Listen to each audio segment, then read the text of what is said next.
Is being an open book a strength or a dangerous weakness?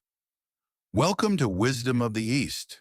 Today we're challenging the idea that total transparency is always a virtue. In the real world, unprotected sincerity is like a lamp in a storm, easily extinguished. We're diving into Shinja, the Eastern art of strategic wisdom. It's not about deceit, it's about forging armor for your goodness.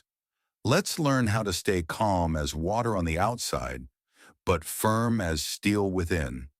You know, we're always told that being completely sincere, totally transparent, is the best way to be. That being an open book is what makes you a good person.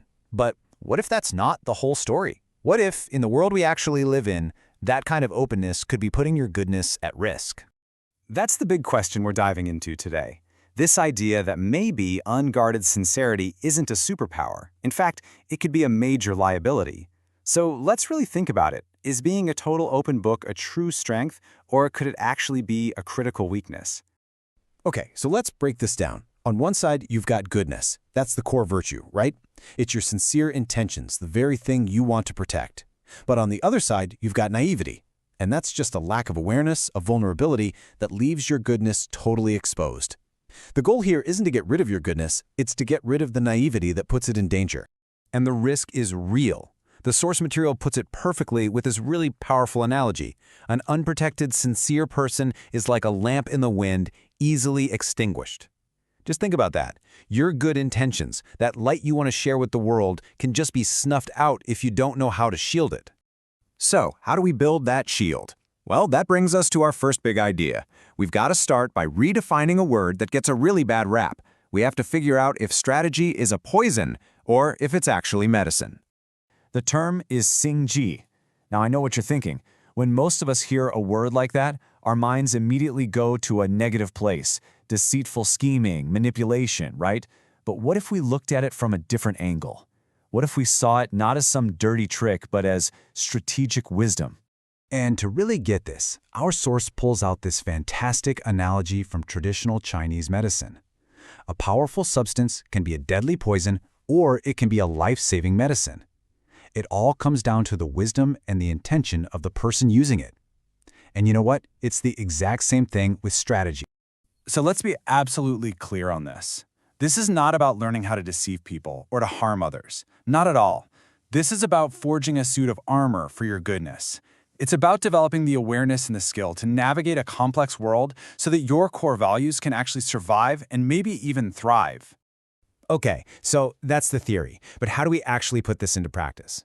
Well, Section 2 is all about mastering what we can call the inner art of poise, and it's all about the crucial difference between how you appear on the surface and what's going on deep inside. The idea here is to be calm, humble, and flexible on the outside, while on the inside, in your actions, you are firm and resolved.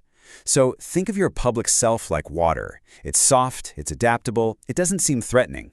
But when it's time to act, your private resolve is like a surgeon's scalpel, incredibly precise, firm, and decisive. Now let's see how this inner art of poise actually translates to the real world.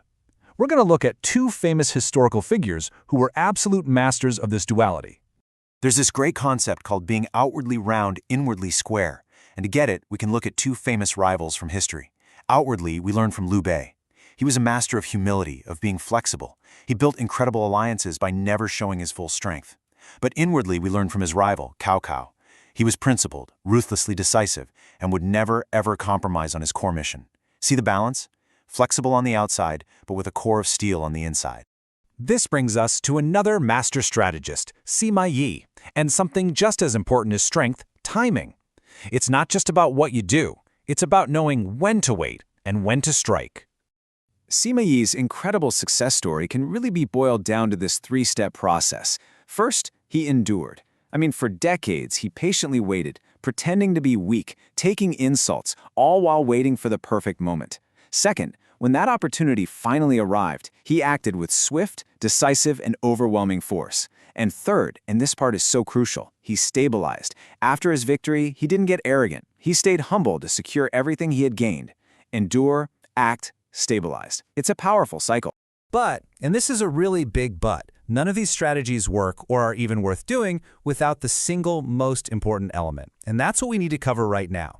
the unshakable foundation. All of these tactics, everything we've talked about, comes with one non-negotiable, number one rule. It has to be built on the foundation of your personal bottom line, your integrity, those core principles that you will not cross no matter what. Because without that, strategy is just, well, it's just destructive scheming.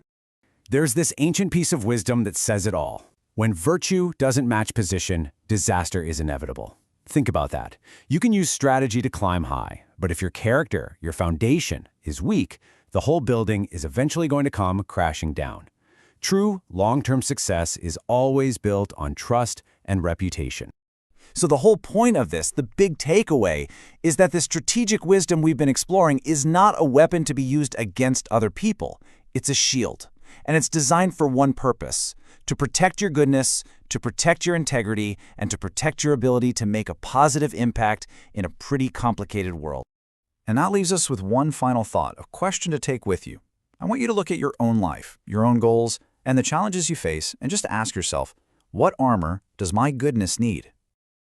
Strategic wisdom isn't a weapon, it's a shield. At Wisdom of the East, we believe that to truly change the world, your goodness needs intelligence to survive it. Remember, stay flexible outwardly, but remain unshakable inwardly.